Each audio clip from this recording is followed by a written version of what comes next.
I knew I wanted to be a writer when I was 10 years old, but I didn't know where to start, and so it took me a full 6 years before I finally finished a full-length book. It's hard when you're that young to navigate the world of writing and publishing, so today I wanted to dedicate a video to those of you in your teens who want to write a book. Let's get started.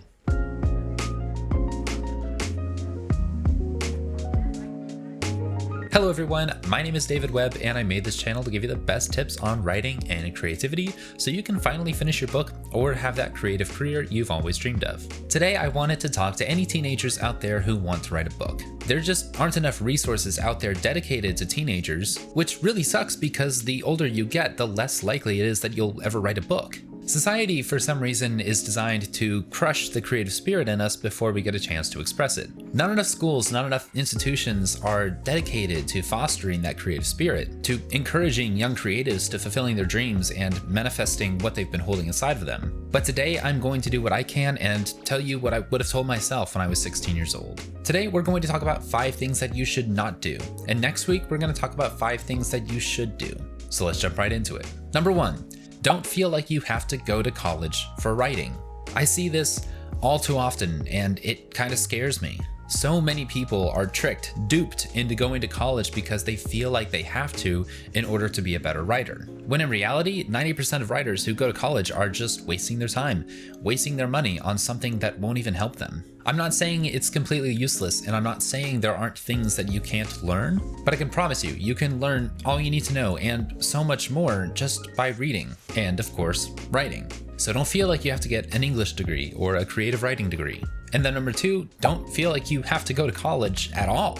If you do decide that an English degree or a creative writing degree are not for you and you decide to major in something else, I'd really challenge you to question whether or not you want to do that. It's all too easy to just go to college because that's what's expected of you, when in reality, it's not always the best choice for you. This is a whole other video entirely, but I just want you to know that you do not have to go to college. If you want to be a lawyer or a doctor or something, yes, you need to go to college, but for the vast majority of people, it's just not necessary. More and more employers are completely ignoring college degrees entirely and just wanting to get someone who will get the job done. Again, this is not a full video on whether or not you should go to college, but just don't feel like you have to. Next up, don't let your parents tell you it's not a viable career. The problem with the older generation is they haven't really fully accepted that the internet is here to stay and how much of an impact that it's had on the job market. They think that in order to be a successful author, you have to have your hardback book in Barnes & Noble,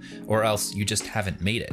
But like I've said before, I know authors who are making 6 figures with their books, even 7 figures, and you would never know their names. They're not in Barnes & Noble. Is Barnes & Noble even a thing anymore? It is a perfectly viable career choice if you do it right, and you can either try to be a big name author or try to make money in a more sensible way, but it's not as hard to do as it was 20 years ago. It's more than possible, so don't feel like you have to settle for a big boy job. Next up, don't feel invalidated because you're young. If the last several years have taught us anything, it's that baby boomers are destroying the world. Our old white politicians are just getting older, not any less white, and as I'm sure you've noticed, things are not looking too great out there. The world needs fresh voices, and there are few better ways to speak up than writing. Writing gives you an opportunity to say what you have to say after thinking on it for a great deal of time and editing it and rewriting it, better than a TikTok rant, better than a YouTube rant, and it could be a very good opportunity for you to finally say what's been on your mind all this time. In response to the COVID crisis, the racial tension, and the absolute mess that was the 2020 election, I've seen some really bright young minds say some really important things that the leaders in this country are just ignoring. The world needs your voice, so use it. And then finally, don't stop writing. There are going to be a million reasons for you to stop writing. You're at a really critical point in your life where it's easy to get distracted with relationships, drama, the scary unknown future, anything. And if you let yourself get distracted, you're robbing yourself of the opportunity to do something really awesome, something that could change your life and could change others' lives as well. So no matter what comes up, don't stop writing.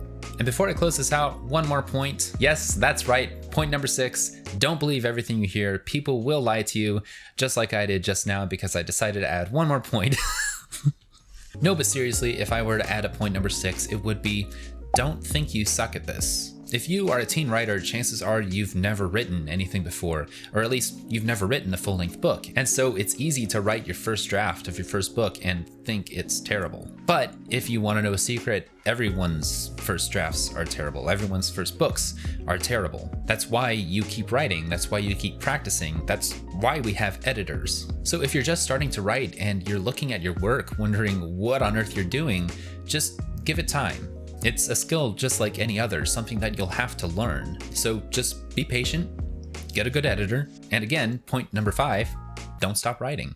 But other than that, that is going to do it for part 1 of advice for teen writers. Be sure to come back next week to find out what you should be doing. So if you're not already subscribed, be sure to hit the button and then ring the bell to stay notified of all future uploads. Thank you again for watching. My name is David Webb, and get some writing done.